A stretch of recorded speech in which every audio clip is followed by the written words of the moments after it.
بسم اللہ الرحمن الرحیم۔ السلام علیکم ورحمۃ اللہ وبرکاتہ۔ یوم عاشورہ کے مسنون اعمال، یعنی یوم عاشورہ والے دن آپ نے کیا عمل کرنے ہیں۔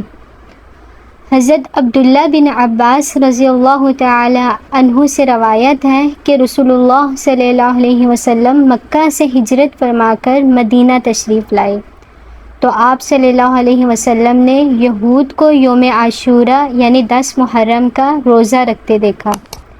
آپ صلی اللہ علیہ وسلم نے ان سے دریافت کیا، تمہاری مذہبی روایات میں یہ کیا خاص دن ہے اور اس کی کیا خصوصیت و اہمیت ہے کہ تم اس کا روزہ رکھتے ہو؟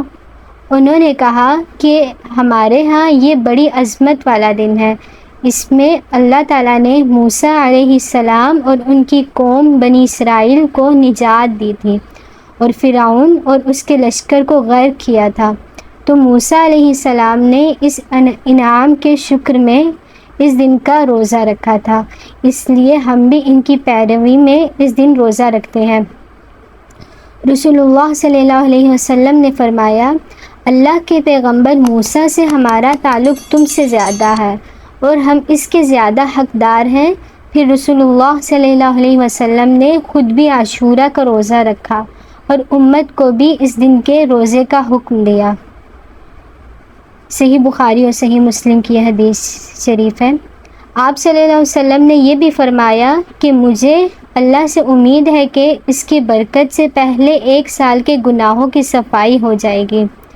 حضرت عبداللہ بن عباس رضی اللہ تعالی عنہ سے روایت ہے کہ جب رسول اللہ صلی اللہ علیہ وسلم یوم عاشورہ میں روزہ رکھنے کو اپنا اصول و معمول بنا دیا اور مسلمانوں کو بھی اس کا حکم دیا تو بعض صحابہ نے عرض کیا کہ یا رسول اللہ صلی اللہ علیہ وسلم، اس دن کو تو یہود بڑے دن کی حیثیت سے مناتے ہیں اور یہ گویا ان کا قومی و مذہبی شعار ہے، اور خاص اس دن ہمارے روزہ رکھنے سے ان کی شباہت ہوتی ہے، تو کیا اس میں کوئی ایسی تبدیلی ہو سکتی ہے جس کے بعد شباہت والی بات باقی نہ رہے؟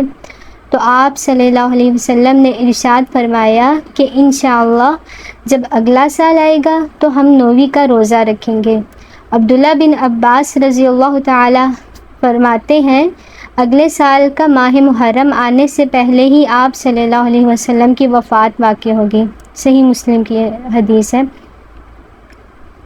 غیروں سے شباہت سے احتراز کریں، اس لیے علماء نے لکھا ہے کہ 10 محرم کے روزے کے ساتھ 1 دن کا روزہ اور بھی ملا دیا جائے، چاہے تو 9 کا اور چاہے تو 11 محرم کا ملا دیں، تاکہ یہود کے ساتھ شباہت لازم نہ ہے۔ یعنی آپ اگر 10 محرم کا روزہ رکھ رہے ہیں تو آپ 9 محرم کو رکھیں، 9 اور 10 کا محرم کا رکھیں۔ اگر 9 کا نہیں رکھ سکتے ہیں کسی وجہ سے تو آپ 10 محرم کا رکھیں گے تو آپ اس کے ساتھ 11 محرم کا روزہ بھی رکھیں۔ اس سے معلوم ہوا کہ جب عبادات میں نبی اکرم صلی اللہ علیہ وسلم کو یہود سے شباہت اور ان کی نکالی پسند نہیں تھی، اس طرح رہن سہن کے طور طریقے میں بھی آپ صلی اللہ علیہ وسلم کو یہود کی نکالی پسند نہیں ہے۔ اگر ویڈیو اچھی لگی ہو تو اس پیغام کو دوسروں تک پہنچائیں۔ اگر آپ کی وجہ سے کوئی بھی روزہ رکھتا ہے تو اس کا اجر آپ کو بھی ملے گا۔